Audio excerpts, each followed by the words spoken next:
એસએમઆર jewels જે છે એ આપણું ઇન્ડિયાનું એકમાત્ર હેરિટેજ સિટી અમદાવાદથી બિલોંગ કરે છે.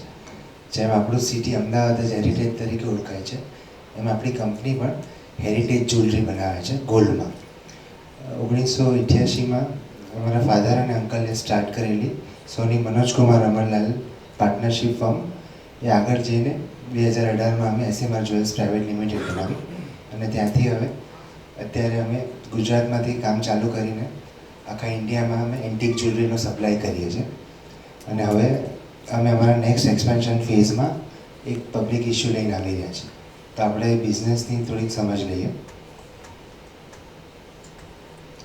જેમ મેં જણાવ્યું તેમ અમે લોકો મેજરલી ડિઝાઇનર હેરિટેજ જ્વેલરી બનાવીએ છીએ. હવે ડિઝાઇનર હેરિટેજ જ્વેલરી એટલે કે જેમાં જે આપણું જે ઇન્ડિયાનું હેરિટેજ છે, કલ્ચર છે, આર્ટ છે, અને આજના નવી પેઢીને સૂટ થાય એ રીતે ડિઝાઇનનું સંગમ કરી અને કંઈક નવી જ્વેલરી આપણે બનાવીએ છીએ. જેમ મેં કહ્યું એમ 2018માં આપણે પ્રાઇવેટ લિમિટેડ કંપની બનાવી અને અત્યારે આપણે એનું ઇસ્યુ પ્રોસિડિંગ તરફ જઈ રહ્યા છીએ. આપણી કંપનીના જે મેજર કલેક્શન્સ છે કે જેના કારણે આપણી માર્કેટમાં ઓળખાણ છે એ છે કે જેમ કે દરેક આપણા જે પીસ છે એમાં કંઈક ને કંઈક એની સ્ટોરી સંકળાયેલી છે. આજના જમાનામાં સ્ટોરી વગર પ્રોડક્ટ વેચવી અઘરી થાય છે. ત્યારે તમે એનું રિલેવન્ટ સ્ટોરી આપો તો કસ્ટમર એની સાથે એનું એન્ગેજમેન્ટ લાઈફ ટાઈમ જળવાઈ રહે છે. તેથી સ્ટોરી જરૂરી છે અને સ્ટોરી પણ પ્રોપર રિસર્ચ ઓરિએન્ટેડ કે પીસ શું દર્શાવે છે અને how customer can relate with it. તો અમે અમુક બનાવેલા કલેક્શન્સમાં જેમ કે રાધા કૃષ્ણ છે તો એમાં તો અઢળક સ્ટોરીઝ અવેલેબલ છે. તો એ રાધા કૃષ્ણની સ્ટોરી, બુદ્ધા કે જે અનટચ ટોપિક છે, પછી મેડિટેશન છે, શિવજી છે, એવા અલગ અલગ નેચરની થીમ, એવા અલગ અલગ સબ્જેક્ટ્સ લઈને કલેક્શન બનાવેલું છે. મેઇનલી અમે હોલસેલ અને મેન્યુફેક્ચરિંગના બિઝનેસમાં જોડેલા છીએ, એટલે B2B સેગમેન્ટમાં જોડેલા છીએ. અને અમે અમારા સપ્લાય ચેઇન તરીકે ઇન્ડિયામાં અમે એક્ઝિબિશન્સ કરીએ છીએ, રિટેલર્સને અમારા ઓફિસે બોલાવી અને ઓનલાઈન કનેક્ટિવિટીથી અમે એમની સાથે જોડાઈએ છીએ. મેઇન અમારું જે પ્રોડક્શનની ખાસિયત છે કે જેમાં આમાં ડિઝાઇનિંગ ખૂબ જરૂરી છે. એટલે જે સ્કેચની ડિઝાઇનથી લઈને જે એના કેડ મોડ્યુલ્સ બને કે જે આપણે બીબુ કહીએ એ બી અમારી સ્પેશિયલ ટીમ જ બનાવે છે. સો પ્રોડક્શનમાં જતાં પહેલાં આપણે બારીકાઈથી એનું નિરીક્ષણ કરી શકાય અને એને આપણે પરફેક્ટલી ઇમ્પ્લિમેન્ટ કરી શકાય. અને અમારી લાઇનમાં જ્વેલરીમાં QC જે છે કે ક્વોલિટી છે, it plays in major role. કેમ કે આજે કોઈ બી વસ્તુના ગ્રાહક ઊંચી કિંમત પે કરતો હોય તો જે ક્વોલિટી વાઇઝ એશ્યોરન્સ છે એ ખૂબ જરૂરી છે. અને જેટલા રિટેલર્સ છે ઇન્ડિયામાં અમે આજ સુધી 1000 રિટેલર્સને સર્વ કરેલું છે. તે 1000 રિટેલર્સનો ભરોસો અમારી પર હોય તો અમારી જવાબદારી દિવસે ને દિવસે વધતી જાય છે. જેથી QC એક સ્ટ્રોંગ પેરામીટર છે અમારી કંપનીમાં. મેં તમને જેમ પ્રોડક્શન સિસ્ટમ સમજાવી તેમ એનો આ ચાર્ટ છે કે ડિઝાઇનથી લઈને 3D મોડ્યુલ થાય, પછી ગોલ્ડ બુલિયન સાથે ડ્યુઅલ ફેઝ પ્રોડક્શનમાં એનું પ્રોડક્શન થાય. દરેક વસ્તુ આવે એટલે એનું QC ચેક થાય, એનો એક યુનિક નંબર આવે જેથી ભવિષ્યમાં રેકોર્ડ મેન્ટેન થાય અને રિપીટ ઓર્ડર્સ બી ચાલે. આ જે છે એક અમારી કંપનીનું મૂડ બોર્ડ છે કે એક્ઝેક્ટલી અમે અમારું જે ઇન્સ્પિરેશન છે ડિઝાઇનનું એ ક્યાંથી લઈ રહ્યા છે.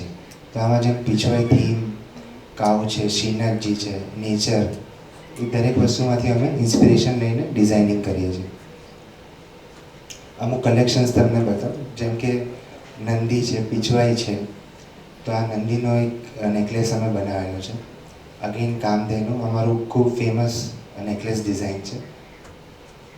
નવરત્ન સ્ટોન્સ, કીર્તિમુખા, જે આપણે સાઉથ ઇન્ડિયામાં એક ફેમસ કીર્તિમુખા સ્તંભ છે તો એમાંથી ઇન્સ્પિરેશન લઈને બનાવેલું છે. હેરિટેજ પીસીસ, શ્રીનાથજી જે આપણા ગુજરાતમાં ઘણા ફેમસ છે. જેમ કે આમાં જે નંદી છે એ કેદારનાથના મંદિરમાં જે નંદીજી છે ત્યાંથી આપણે ઇન્સ્પિરેશન લઈને બનાવેલું છે. South Indian jewellery traditional.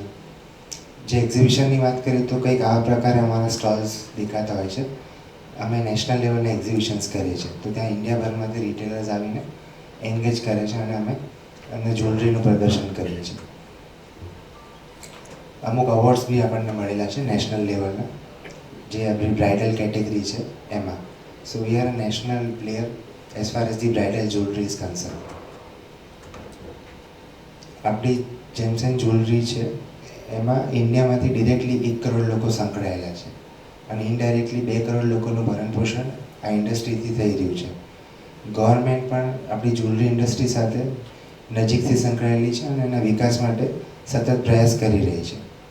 7% જીડીપીમાં આપણું જેમ્સ એન્ડ જ્વેલરીનું કન્ટ્રીબ્યુશન છે. એક્સપોર્ટ્સમાં પણ ભારત આગળ પડતું સ્થાન ધરાવે છે. રેવન્યુ જે છે આપણે વાત કરીએ એમ આપણું મેન્યુફેક્ચરિંગનું કામ છે, તો મોસ્ટલી રેવન્યુ આપણું મેન્યુફેક્ચરિંગથી જ આવે છે. એની વધારે ડિટેલ છે કે જોબ વર્ક ને સેલ્સની ડિટેલ છે, જે આપણે આપણો જ માલ બનાવીને આગળ ઇન્ડિયામાં સપ્લાય કરીએ છીએ.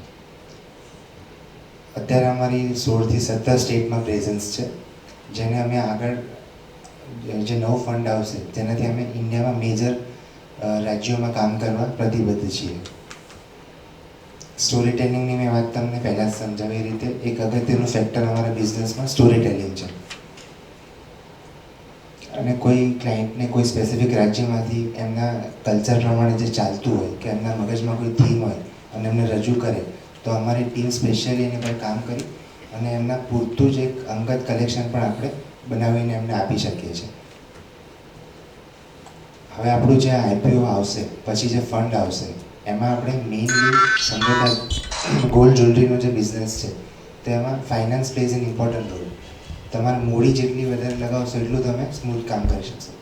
તો આપણે જે 67નું જે ઓલમોસ્ટ અપ્રોક્સ 67નો ઇસ્યુ લાવી રહ્યા છીએ એમાંથી 30 CR જે વર્કિંગ કેપિટલમાં લાગશે કે જેનાથી સીધું અમે અમારી દાગીનાની પ્રોડક્શન વધારી શકશું. બાકી અમે એક બિલ્ડિંગ બનાવી રહ્યા છીએ 6 માળનું, જેમાં એક જ્વેલરી સ્ટુડિયો જે ઇન્ડિયાભરના રિટેલર્સ છે એ અમારે ત્યાં આવી સેમ એક્ઝિબિશન જેવો એમને એક્સપિરિયન્સ મળશે અને ડિઝાઇનર સાથે એ લોકો ડાયરેક્ટ કામ કરી શકે. બાકી 6.5 અમારું જે ડેટ છે એ ક્લિયર કરવામાં થશે અને આ રીતે જે યુટિલાઇઝેશન ઓફ ફંડ છે એ થશે. બાકી અમુક પોર્શન OFSનો છે અને બાકી જે કોર્પોરેટ ખર્ચા થતા એમ આ રીતનું કામ છે. મેઇન અમારું જે મેઇન ખાસિયત આઈપીઓની છે કે અત્યારે જે રીતનું માર્કેટ ચાલી રહ્યું છે એ પ્રમાણે અમારું પરફોર્મન્સ ખૂબ સરસ છે વેચાણથી લઈને પ્રોફિટેબલીનું, અને અમે 10ના P પર ઇસ્યુ લાવી રહ્યા છીએ. તો અમારું છે કે જે શરૂઆતના ઇન્વેસ્ટર છે એને અમે મેક્સિમમ લાભ આપવા બંધાયેલા છે. તો અમારી માર્કેટમાં એ જ છે કે ગ્રોઈંગ કંપની છે, કંઈક નવું કરી રહી છે, તો સેમ માઇન્ડસેટવાળા લોકો જોડાય અને જોડાયેલા લોકો અને અમે બંને એક સાથે આગળ વધીએ તેવી સારી એનર્જી સાથે અમે આઈપીઓ લાવી રહ્યા છીએ. Thank you.